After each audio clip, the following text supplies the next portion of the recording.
오늘 누가복음 5장 1절로 11절의 말씀을 가지고 충격의 자리 두 번째 말씀을 전하도록 하겠습니다. 우리 다 같이 한번 인사합니다.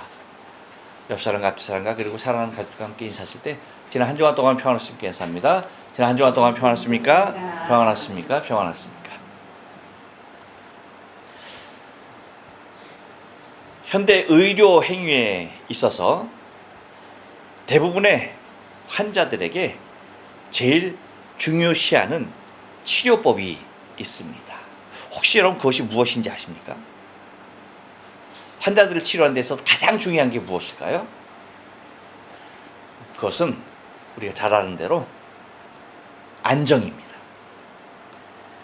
안정을 제일로 중요시하며 치료하는 것이 일반적인 치료의 모습이에요.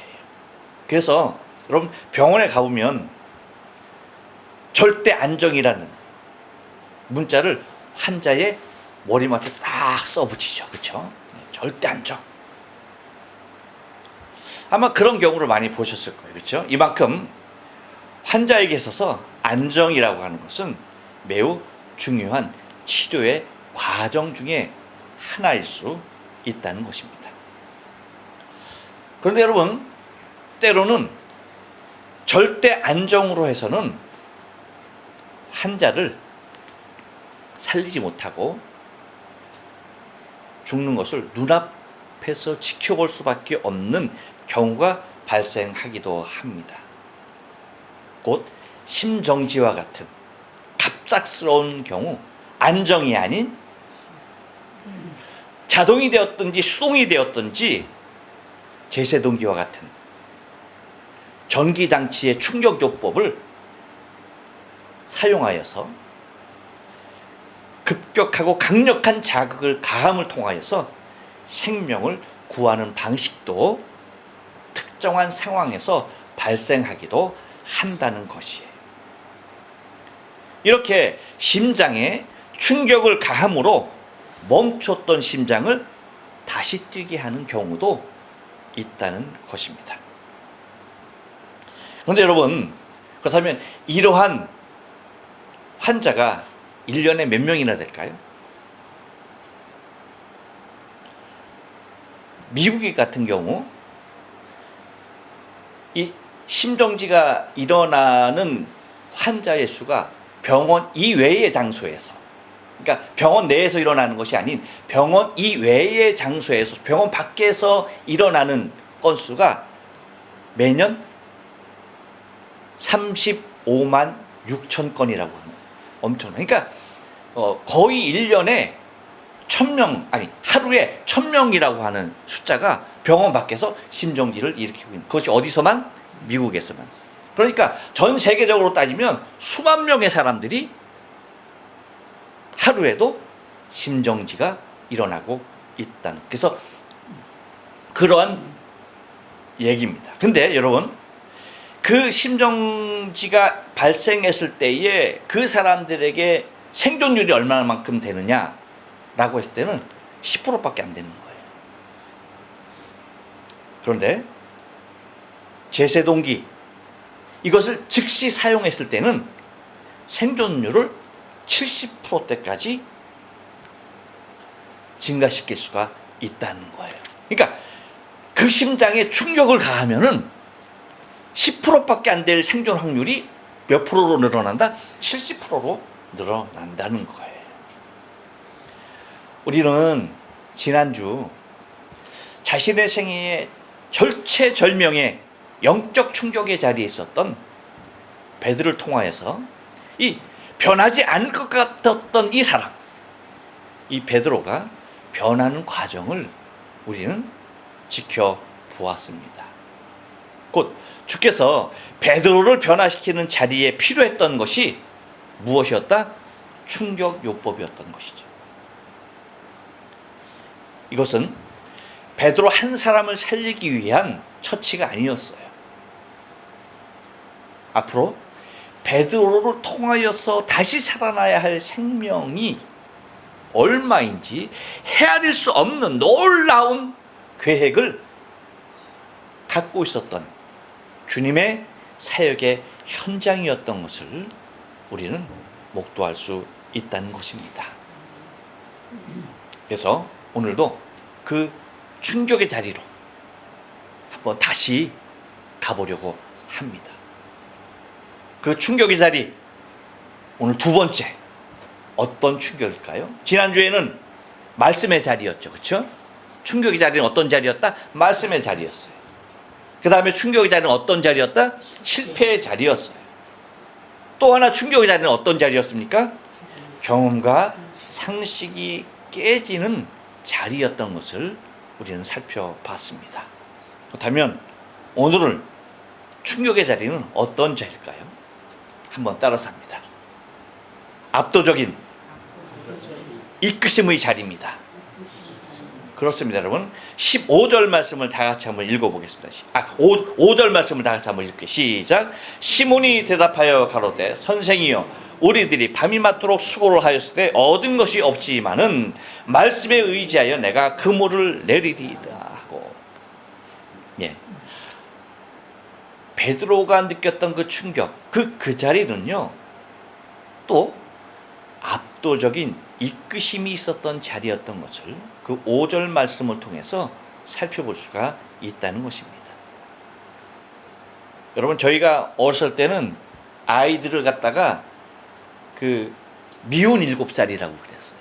그렇죠? 미운 7살. 근데 우리 다음 세대, 우리 저기 아들뻘 때는 그 7살이 미운 7살이 아니라 미운 5살이었어요. 근데 지금은 5살도 아니에요. 네, 미운 3살.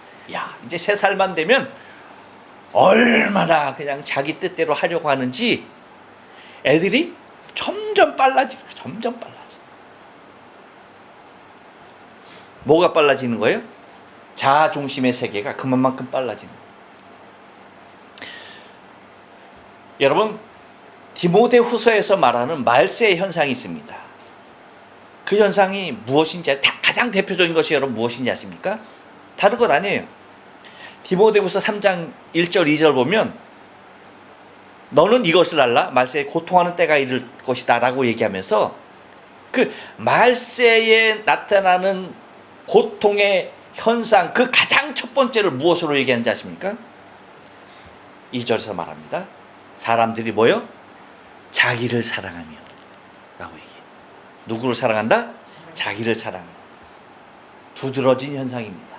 다시 말하면 말세에 사람들로 나타나는 두드러지는 현상이 자기애가 강하다는 거예요. 그 다음에 말하는 것이 돈을 사랑하고 자랑하고 교만하며 부모를 거역하며 감사하지 아니하며 거룩하지 아니하며 라고 나열하고 있어요. 가장 첫 번째 뭘 얘기하고 있다? 자기 사랑. 자기를 사랑. 곧 자아중심적인 세상을 만들어가는 것이 말세를 살아가는 사람들의 특징이라는 거예요. 여러분 보세요.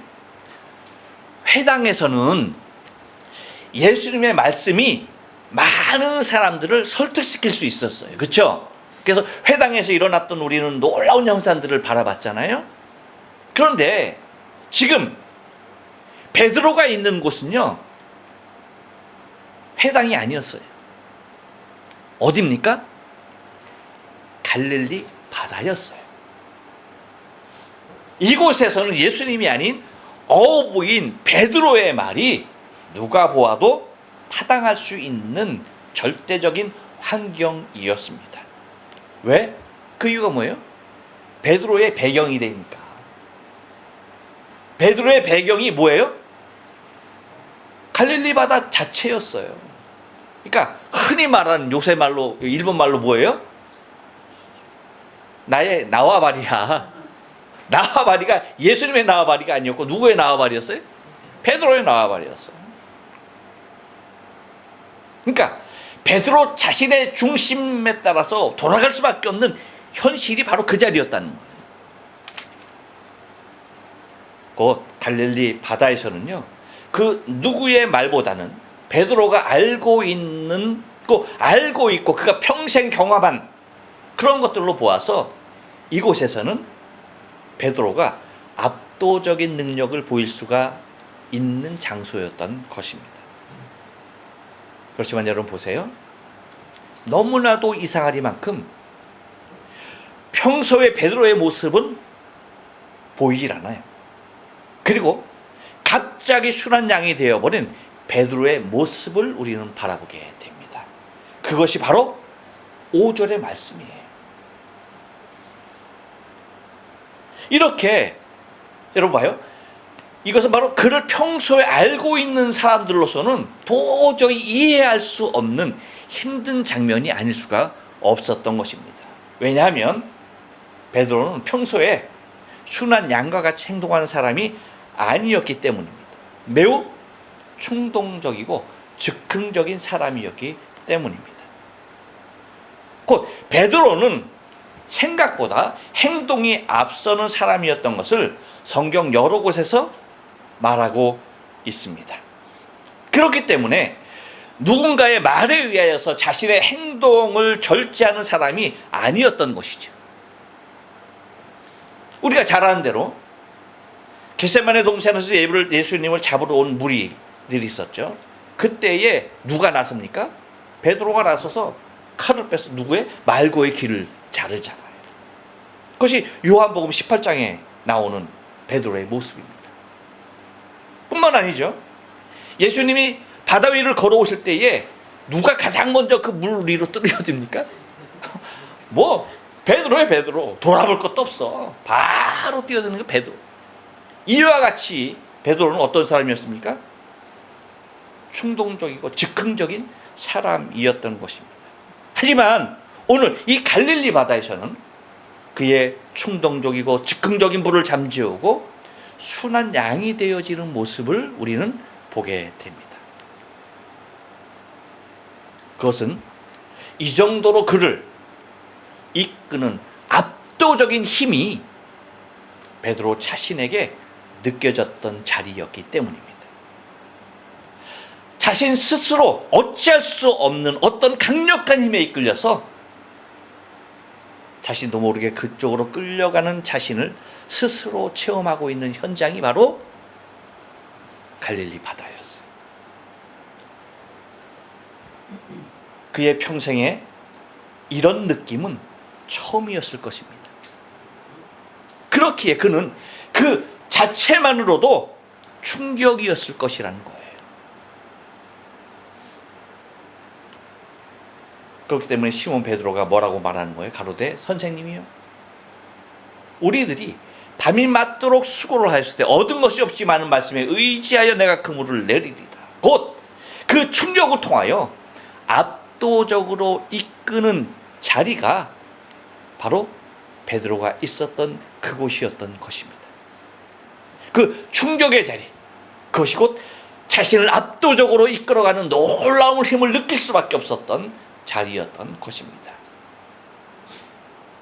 우리도 여러분 이런 자리가 있어요. 나도 어찌할 수 없는 환경으로 하나님께서 나를 이끌어 몰아넣으시는 경우가 있어요. 그것은 은혜입니다, 여러분. 놀라운 일이에요. 내가 할 수 있는 환경, 그것은 여러분 너무나 불안한 거예요. 그 세계만큼 불안하고 믿지 못할 세계는 없어요. 근데 사람들이 그 세계를 더 의지하죠. 하지만 나도 모르고 나도 어찌할 수 없는 불가항력적인 힘에 이끌리는 그 자리, 여러분 그 자리가 바로 은혜의 자리고 그 자리에서 주님을 느낄 수 있는 거예요. 바로 베드로가 있었던 그 자리가 압도적인 힘을 느낄 수 있는 그런 자리였던 것입니다. 그런데 놀랍게도 여러분 그 충격을 통하여 압도적으로 이끄는 그 자리가 베드로에게 있어서 순종의 자리로 바뀌는 순간을 바라보게 됩니다. 내가 아는 지식, 나의 경험, 나의 자존심과 성깔, 그리고 나의 모든 수고까지 다 내려놓아야 말았던 그 순종의 자리로 들어가는 것을 바라보게 됩니다. 예수께서 하시는 말씀, 그 말씀의 능력으로 베드로는 몰려드는 수없이 많은 사람들을 보았습니다. 그리고 또한 자신의 배에 올라 군중과 자신을 향하여서 말씀하시는 예수님의 말씀을 그는 직접 들었습니다. 그런데 그 말씀이 단순히 자신의 귀에 들린 것이 아닌 자신을 강력하게 이끌고 있는 힘이었다는 사실을 느꼈기에 베드로가 이렇게 말하는 거예요. 선생이요, 우리들이 밤이 맞도록 수고를 하였을 때 얻은 것이 없지만은 말씀에 의지하여 내가 그물을 내리리이다. 베드로에게는 여러분 이렇게까지 순종의 자리에 들기까지는 자신에게 강력하게 압도적으로 이끄시는 주님의 힘이 있었던 것을 바라보았고, 그 강력한 이끄심이 있었을 때에 그의 의지는 순종의 자리로 들어갔던 것을 바라보게 됩니다. 여러분, 우리 또한 이 강력함이 느껴졌을 때, 강력한 이끄심이 느껴졌을 때에 우리의 의지가 어디로 옮겨져야 하는 걸까요? 곧 순종의 자리로 옮겨져야 하는 것입니다. 이 순종의 자리는 하나님께서 진정 우리에게 원하시는 자리인 것입니다. 제사보다도 더 원하시는 자리가 순종의 자리입니다. 우리는 사무엘상 15장에서 말하고 있는 사울 왕을 책망하는 사무엘의 말을 우리는 듣습니다. 22절에서 그렇게 얘기했죠. 사무엘이 이르되 여호와께서 번제와 다른 제사를 그의 목소리를 청종하는 것을 좋아하심같이 좋아하시겠나이까. 순종이 제사보다 낫고 듣는 것이 숫양의 기름보다 나으니 라고 말하면서 제사를 통하여 하나님께 나가는 것이 아닌 순종을 통하여 하나님께 나가야 한다라고 그렇게 깨우침을 주고 있는 것입니다. 곧 순종의 자리라고 하는 것은 나의 가치보다 하나님의 말씀의 가치를 우위에 두는 행위입니다. 자아중심적인 세상에서 떠나서 하나님의 뜻을 구하는 행위라는 것이에요. 많은 사람이 이 순종에 약한 이유는 의외로 단순합니다. 왜일까요? 왜 많은 사람이 순종의 자리에 들어가지 못할까요? 그것은 여러 가지 복잡한 것이 아니에요. 나를 기준으로 사는 삶이 많고 크기 때문입니다. 그런데 베드로도 그렇게 살았던 사람이에요.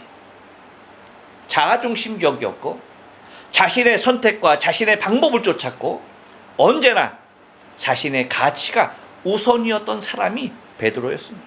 우리와 똑같은 사람이었습니다. 이러한 것을 지니고서는 결코 순종의 자리에 들 수 없다는 것이에요. 그래서 여러분, 강력한 이끄심의 자리가 왜 은혜의 자리냐? 곧 우리를 순종의 자리로 들게 하는 놀라운 힘이 되기 때문입니다. 그렇기 때문에 여러분, 주님의 강력한 이끄심이 있다면 지체하지 말고 들어가야 할 자리가 순종의 자리라는 것입니다. 또 하나의 충격의 자리는 어떤 자리입니까? 한 번 더 따라서 합니다. 기적의 자리입니다. 예, 6절로 7절 말씀을 다 같이 한번 읽겠습니다. 시작. 그리한즉 고기를 애운 것이 힘이 많아 그물이 찢어지는지라. 이에 다른 배에 있는 동물을 손짓하여 와서 도와달라 하니 저희가 와서 두 배의 채움에 잠기게 되었더라. 아멘.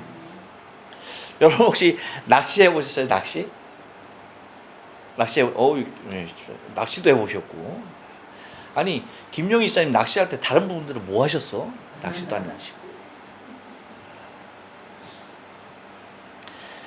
여러분, 낚시를 하거나 고기를 잡는 사람들에게는 언제나 무엇이 있는지 아세요? 자랑이 있습니다.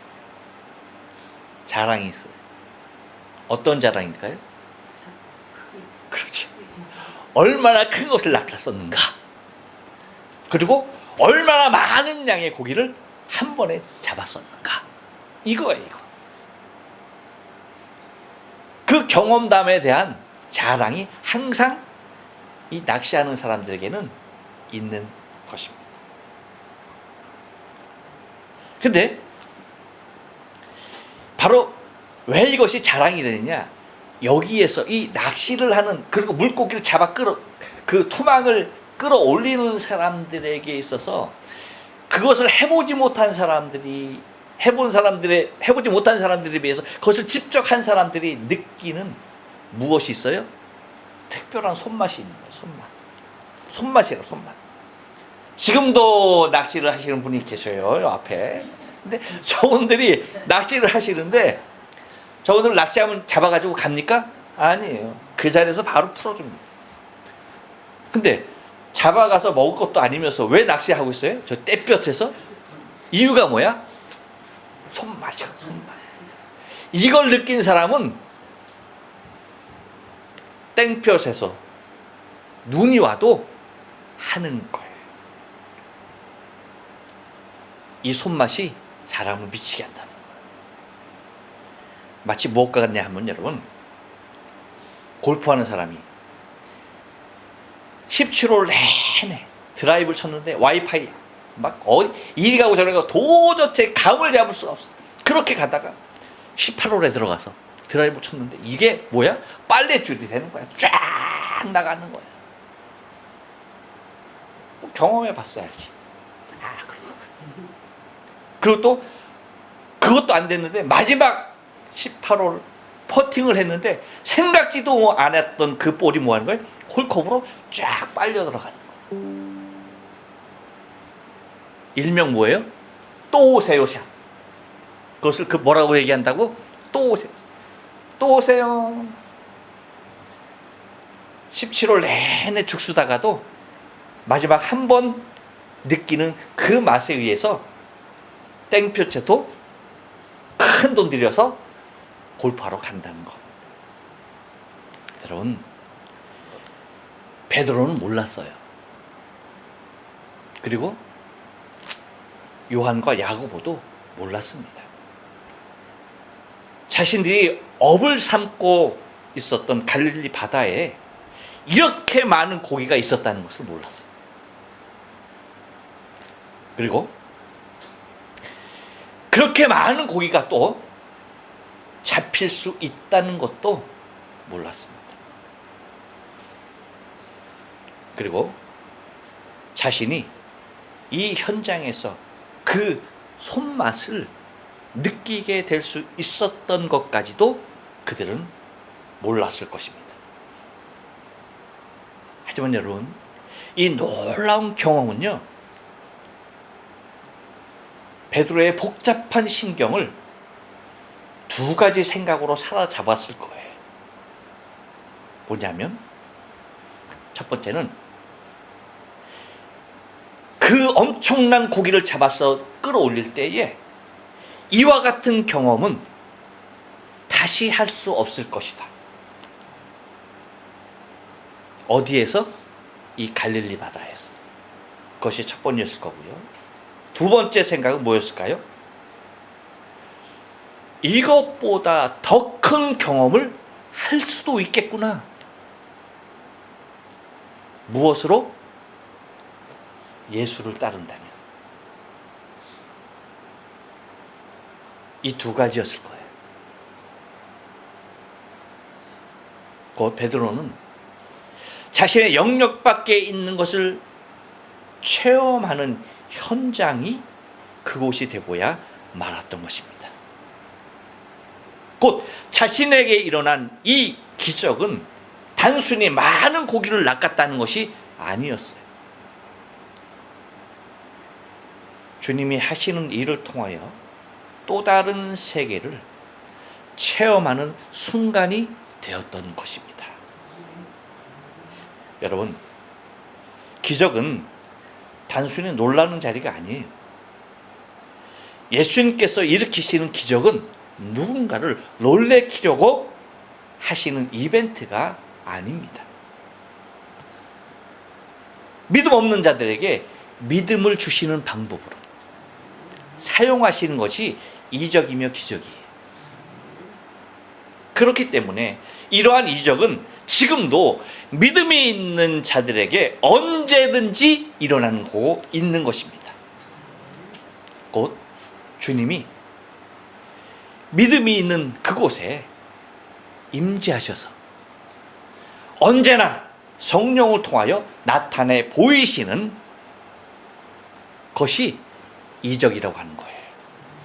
그런데 여러분, 우리가 바라는 기적은요, 어떻게 보면 기적의 본질과는 전혀 상관없이 단순히 우리의 막혀진 답답한 현실만을 뚫으려고 하는 수단으로 전락하고 있지는 아니한지 한번 생각해 보아야 하는 것입니다. 여러분 보세요. 주님께서 베드로에게 보이신 기적은요, 베드로가 먹고 살 것이 없어서 불쌍해서 배부르게 먹고 살라고 엄청난 고기를 낫게 하신 것이 아니라는 사실을 우리는 기억해야 하는 것입니다. 베드로가 단순히 고기도 못 잡으면 띨띨한 어부니까 많이 잡아서 사시미로도 먹고 지져 먹고 볶아 먹고 구워 먹고 절여 먹고, 그리고 냉동고에 무엇이 있는지조차도 모르는 주부와도 같이 냉동고에 팍 때려놓고 걱정 없이 먹고 살라고 그렇게 엄청난 물고기를 잡게 하신 것이 아니라는 것입니다.